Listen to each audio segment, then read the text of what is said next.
Hi everyone, నేను మీ Raja and welcome to learn SQL in Telugu YouTube channel. ఈరోజు మనం ఎస్క్యూఎల్ అంటే స్ట్రక్చర్డ్ క్వెరీ లాంగ్వేజ్లో 5 ఇంపార్టెంట్ కమాండ్స్ ఉన్నాయి. అవి ఏంటంటే డిడిఎల్,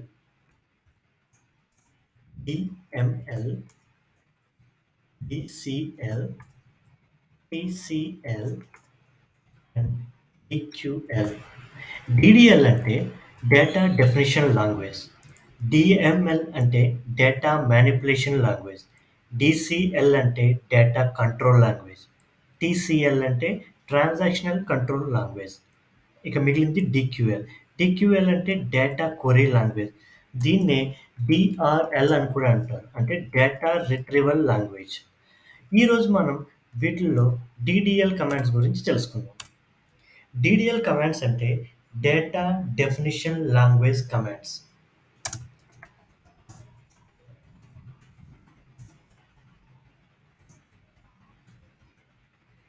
డిడిఎల్ కమాండ్స్ అంటే డేటా డెఫినిషన్ లాంగ్వేజ్ కమాండ్స్. ముందు డేటాబేస్ సంబంధించి మనం ముఖ్యంగా 2 విషయాలను తెలుసుకోవాలి. అందులో ఒకటి డేటా, రెండోది ఆబ్జెక్ట్.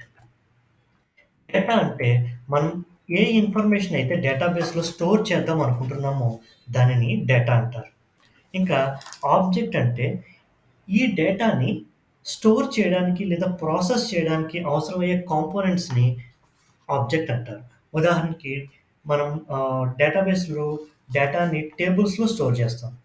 సో, ఈ టేబుల్ అనేది ఒక ఆబ్జెక్ట్ అనమాట. ఇంకా చాలా రకాల ఆబ్జెక్ట్స్ ఉన్నాయి. వ్యూస్ అని, సినోనిమ్స్ అని, కన్‌స్ట్రెయింట్స్ అని, ఇండెక్సెస్ అని ఎక్సెట్రా, ఎక్సెట్రా, ఎక్సెట్రా. వీటి గురించి రాబోయే వీడియోలో చెప్పుకుందాం. ఇప్పుడు డీడీఎల్ కమాండ్‌లో ముఖ్యమైన ఆబ్జెక్ట్ అయినటువంటి టేబుల్ సంబంధించినటువంటి డీడీఎల్ కమాండ్స్ గురించి చూద్దాం. టేబుల్ అనేది ఆహ్, it's a structural object. Okay. దాంట్లో డిఫరెంట్ కాలమ్స్‌లో డేటా అనేది స్టోర్ అయ్యి ఉంటుంది. దీంట్లో ఒక్కొక్క ఇన్ఫర్మేషన్‌ని ఒక్కొక్క రికార్డ్‌లా స్టోర్ చేస్తే వాటిని రోస్ అని అంటాం. ఓకే. నౌ డీడీఎల్ కమాండ్స్‌లో మనకి ప్రధానంగా ఆహ్, ఉన్నవి 4. అవేంటంటే క్రియేట్, రెండోది ఆల్టర్, మూడోది డ్రాప్, నాలుగోది ట్రంకేట్. ఈ లాస్ట్ ట్రంకేట్ మినహా మిగిలినవి వివిధ రకాల ఆహ్, ఆబ్జెక్ట్స్‌కి లైక్ టేబుల్స్, వ్యూస్, సినోనిమ్స్ మిగతా ఆటిలకి వాడతారు. ఈ ట్రంకేట్ అనేది కేవలం టేబుల్స్ పైన మాత్రమే వర్క్ అవుతుంది. ఇప్పుడు ఒక్కొక్క కమాండ్ గురించి తెలుసుకుందాం. Create command. ఇప్పుడు ఈ క్రియేట్ కమాండ్ ఉపయోగించి మనం ఆబ్జెక్ట్‌ని క్రియేట్ చేస్తాం. ఇక్కడ మనం టేబుల్స్ గురించి తెలుసుకుందాం అనుకుంటున్నాం కాబట్టి ఈ క్రియేట్ కమాండ్ ఉపయోగించి టేబుల్‌ని ఎలా క్రియేట్ చేయాలో చూద్దాం. ఫస్ట్ ఆఫ్ ఆల్ మనం సింటాక్స్ ఏంటో చూద్దాం. క్రియేట్, మనం ఏ ఆబ్జెక్ట్‌ని క్రియేట్ చేద్దాం అనుకుంటున్నాం? టేబుల్ కాబట్టి టేబుల్.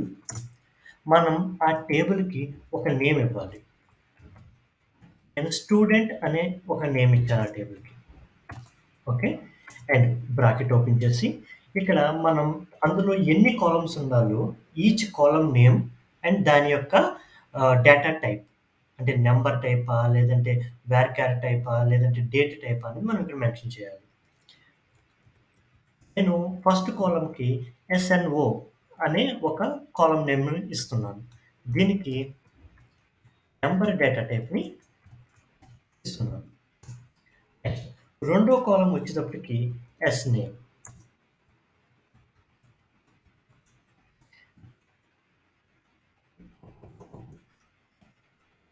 మూడో కాలమ్ వచ్చేటప్పటికి డిఓబి. అంటే డేట్ ఆఫ్ బర్త్ అని అర్థం. దీనికి డేట్ టైప్ ఇస్తున్నాను. నాలుగోది జెండర్.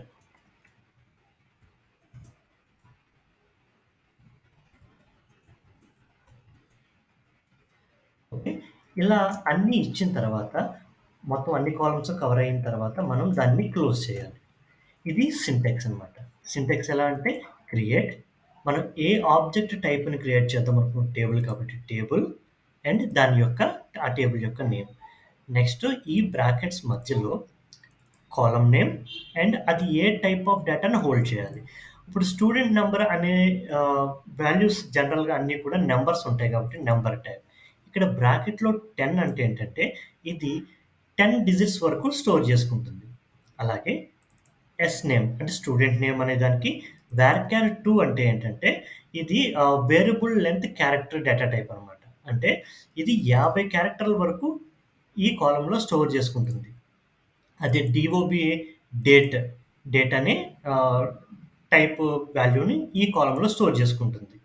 And gender. జెండర్ అనేది మనం జనరల్‌గా మేల్ ఆర్ ఫీమేల్ ఎంతో గాని, ఎఫ్‌తో గాని సూచిస్తాం గదా! దానికి. ఇది కూడా ఒక ఆల్ఫాబెట్టే. ఇందులో కూడా 50 లెంగ్త్ వరకు హోల్డ్ చేసే ఆహ్, ఆల్ఫాబెట్స్ స్టోర్ చేసుకుంటాం కానీ, మరి దీనికి డిఫరెన్స్ ఏంటంటే, క్యారెక్టర్ ఎప్పుడూ కూడా ఒక ఫిక్స్‌డ్ లెంగ్త్‌లో ఉంటుంది. అంటే ఖచ్చితంగా మనం ఒక్క క్యారెక్టర్ మాత్రమే ఇస్తాం. ఓకే. ఇక్కడైతే 1-50 వరకు ఎన్నైనా ఇచ్చుకోవచ్చు. అంటే మెమరీ అలొకేషన్ మరి ఎన్ని క్యారెక్టర్స్ ఇస్తే అంతవరకే తీసుకుంటుంది. ఫర్ ఎగ్జాంపుల్ ఒకవేళ నేనిక్కడ నేమ్‌ని క్యార్‌గా పెట్టాననుకోండి. ఓకే. నేనిప్పుడు జస్ట్ రాజా అనే వాల్యూని దీంట్లో ఇన్సర్ట్ చేశాననుకో, అప్పుడు రాజా అంటే ఆర్ఏజేఏ. కాబట్టి 4 క్యారెక్టర్స్ ఉన్నాయి అని మిగతా క్యారెక్టర్స్ యూజ్ అవ్వవు అనుకోవడానికి లేదు. క్యార్ పెట్టామంటే మొత్తం 50 లెటర్స్‌కి అది మెమరీని అలొకేట్ చేసేసుకుంటుంది. అలా కాకుండా ఇక్కడ వేర్ క్యార్ పెట్టామంటే ఏం చేస్తుందంటే ఫర్ ఎగ్జాంపుల్ ఈ కాలమ్‌లోకి రాజా అని ఇచ్చానంటే 4 క్యారెక్టర్‌కి మెమరీ అలొకేషన్ చేసి మిగిలినదంతా కూడా వదిలేస్తుంది. సో, మెమరీ సేవ్ చేయడం కోసం అని చెప్పి వేర్ క్యార్ వాడతాం. దీంట్లో ఫిక్స్‌డ్ కాబట్టి నేను క్యార్ వాడాను. సో, దీన్ని ఎగ్జిక్యూట్ చేస్తున్నాను. టేబుల్ క్రియేట్ అయిపోయింది. ఓకే. ఇప్పుడు ఒకసారి దాన్ని చెక్ చేద్దాం. Select star from student.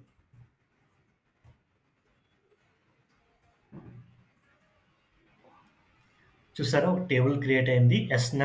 ఎస్‌నేమ్, డీఓబీ and gender. మనం ఇచ్చిన 4 కాలమ్ నేమ్స్ తోటి ఒక టేబుల్ అయితే క్రియేట్ అయింది. నేను దీంట్లో ఎటువంటి డేటాని ప్రస్తుతానికి ఇన్సర్ట్ చేయడం లేదు.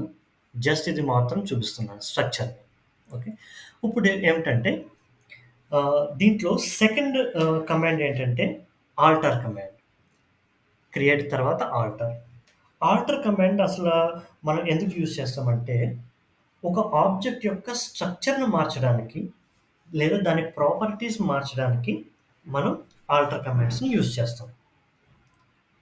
అంటే ఇప్పుడు ఎగ్జాంపుల్‌గా దీంట్లోనే నేను ఎస్ఎన్ఓ, ఎస్‌నేమ్ అనే ఈ కాలమ్స్ ఏవైతే ఉన్నాయో, వాటిని నేను స్టూడెంట్ నంబర్, స్టూడెంట్ నేమ్ అనే కాలమ్ నేమ్స్‌గా మార్చాలనుకుంటున్నాను. దానికి సింటాక్స్ ఏంటో చూద్దాం. ఆల్టర్ టేబుల్ ఏ టేబుల్ మీద దీన్ని అప్లై చేస్తున్నామో, ఆ టేబుల్ నేమ్ కిందకొచ్చి ఓకే. నౌ మనం ఏం చేద్దాం అనుకున్నాం, కాలమ్ నేమ్‌ని రీనేమ్ చేద్దాం అనుకుంటున్నాం కాబట్టి రీనేమ్ కాలమ్ ఓకే. ఏ కాలమ్‌ని ఎస్ఎన్ఓ దీన్ని ఎలా మార్చుదాం అనుకుంటున్నాం? Student underscore number. దీన్ని ఎగ్జిక్యూట్ చేస్తున్నాను. చూడండి టేబుల్ ఆల్టర్ అయిందని వచ్చింది కదా! ఇప్పుడు చూడండి. ఇందాక ఈ కాలమ్ నేమ్ ఎస్ఎన్ఓ అని ఉండేది. ఇప్పుడు దాన్ని ఎలా మార్చాం? స్టూడెంట్ ఎన్ఓ కింద మార్చాం. ఇప్పుడు ఇక్కడ ఎస్ నేమ్ అని ఉంది కదా! దీన్ని స్టూడెంట్ నేమ్ కింద మారుద్దాం. సేమ్ అదే సింటాక్స్ తోటి. Alter table student rename column name అనే కాలమ్‌ని స్టూడెంట్ అండర్‌స్కోర్ నేమ్ కింద మారుస్తున్నాం.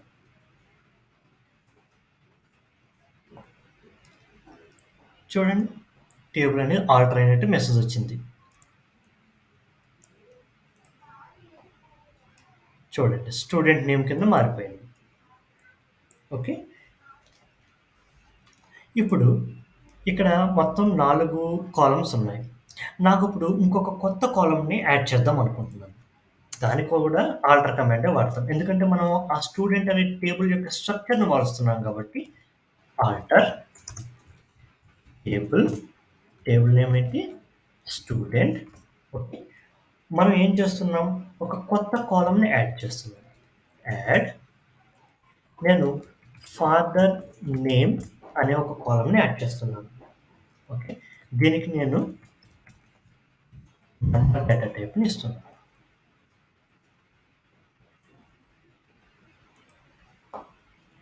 చూడండి టేబుల్ ఆల్టర్ అయినట్టు వచ్చింది కదా! ఇప్పుడు చెక్ చేద్దాం. చూడండి కొత్త కాలమ్ అనేది యాడ్ అయిపోయింది. అయితే నేనిక్కడ కొత్త కాలమ్ క్రియేట్ చేసినప్పుడు ఫాదర్ నేమ్‌ని నంబర్ టైప్‌లో ఇచ్చాను. జనరల్‌గా ఫాదర్ నేమ్ ఎప్పుడూ కూడా ఆల్ఫాబెటిక్స్‌లోనే ఉంటుంది ఎవరికైనా సరే. అంటే ఈ నంబర్‌లోగా అనేది తప్పు కాబట్టి ఇప్పుడు దీన్ని మనం కరెక్ట్ చేయాలి. అంటే ఒక కాలమ్ యొక్క మనం డేటా టైప్‌ని చేంజ్ చేయాలి. దానికి కూడా alter command. Alter table student modify ఆ కాలమ్ నేమ్ ఏంటి? Father underscore name. దీన్ని మనం కరెక్ట్ చేయాలి కాబట్టి ఆ డేటా టైప్ ఏంటి? నంబర్ కదా! దాన్ని ఇప్పుడు ఎలా మార్చాలి? varchar 2 నేను లెంగ్త్ 50 ఇద్దామనుకుంటున్నాను.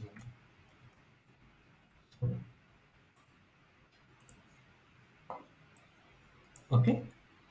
టేబుల్ అనేది ఆల్టర్ అయింది. చూద్దాం.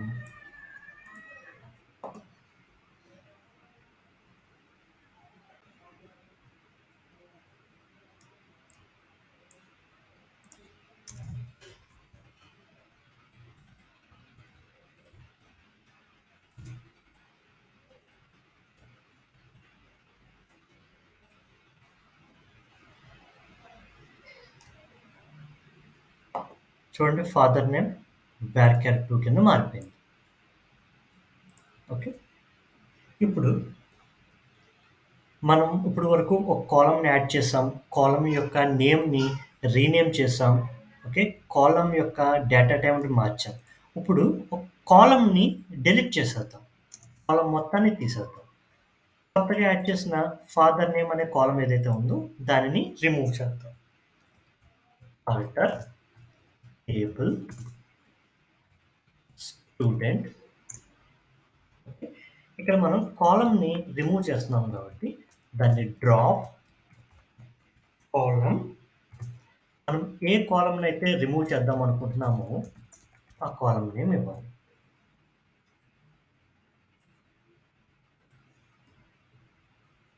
చూడండి టేబుల్ ఆల్టర్ అయింది కదా!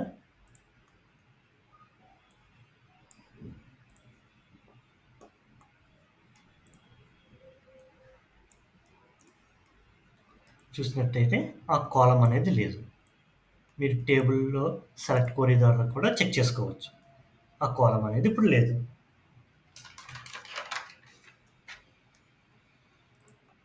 నెక్స్ట్ వచ్చేటప్పటికి నేను ఇప్పటి వరకు చేసిన ఎగ్జాంపుల్స్ అన్నీ కూడా ఈ స్టూడెంట్ అనే టేబుల్ మీద చేశాను కదా! ఇప్పుడు నేను ఎంటైర్ టేబుల్ యొక్క నేమ్‌ని మార్చేద్దాం అనుకుంటున్నాను. అంటే ఈ స్టూడెంట్ అనే టేబుల్ నేమ్‌ని స్టూడెంట్ అండర్ స్కోర్ ట్యాబ్ కింద మార్చాలనుకుంటున్నాను. దానికి కమాండ్ ఏంటంటే rename student to student underscore tab.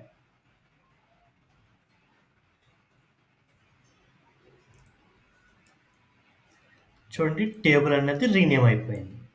ఇప్పుడు చెక్ చేద్దాం. ఇప్పుడు సెలెక్ట్ స్టార్ ఫ్రమ్ స్టూడెంట్ అని నేను ఎగ్జిక్యూట్ చేస్తుంటే మనకి ఎర్రర్ వస్తుంది. ఎందుకంటే దాని పేరు అనేది మార్చేసాం కాబట్టి. ఇప్పుడు చూడండి ఆ టేబుల్ వస్తుంది.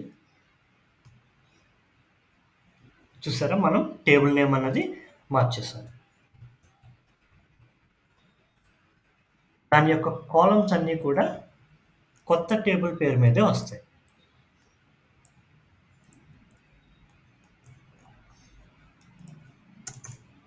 ఇప్పుడు డీడీఎల్ కమాండ్స్‌లో మరొకటి చూద్దాం. అదే drop command. Drop table student underscore tab.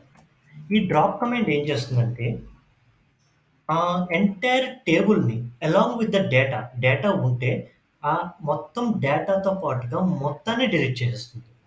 Including ఆ టేబుల్ స్ట్రక్చర్‌తో సహా. చూడండి. టేబుల్ డ్రాప్డ్ అంటే ఇంకసల ఆ టేబులే ఉండదు.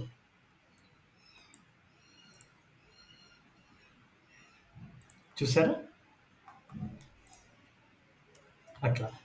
ఒక ఆబ్జెక్ట్ మొత్తాన్ని దాని స్ట్రక్చర్‌తో సహా డిలీట్ చేయడాన్ని డ్రాప్ కమాండ్ వాడతాం. ఇప్పుడు డీడీఎల్‌లో ఉన్న ఆఖరి కమాండ్ ట్రంకేట్. ఈ ట్రంకేట్ ఇప్పటివరకు మీరు డీడీఎల్ కమాండ్స్ ఏమనుకున్నాం? మనం డేటాబేస్ ఆబ్జెక్ట్ పైన మనం ఎగ్జిక్యూట్ చేసే కమాండ్స్‌ని డీడీఎల్ కమాండ్స్ అని అన్నాం. గానీ ఈ ఒక్క ట్రంకేట్ మాత్రం డిఫరెంట్‌గా వర్క్ అవుతుంది. ఇది ఆబ్జెక్ట్ మీద కాకుండా ఆబ్జెక్ట్‌లో ఉన్నటువంటి డేటాని డిలీట్ చేస్తుంది. అయితే దీన్ని డేటా డిలీట్ చేస్తున్నప్పుడు దీన్ని డీఎంఎల్ కమాండ్స్‌లో కాకుండా డీడీఎల్ కమాండ్స్‌లో పెట్టడానికి రీజన్ ఏంటి అంటే డీడీఎల్ కమాండ్స్ అన్నీ కూడా ఆటోమేటిక్‌గా కమిట్ అయ్యే కమాండ్స్. ఈ కమిట్, రివోక్ అనేవి మనం వచ్చే వీడియోస్‌లో నేర్చుకుందాం. ఎగ్జాంపుల్‌గా ఈ ట్రంకేట్ ఎట్లా వర్క్ అవుతుందో చూద్దాం. నా దగ్గర ఒక టేబుల్ ఉంది. సెలెక్ట్ స్టార్ ఫ్రమ్ ఈఎంపీ అనే ఒక టేబుల్ ఉంది.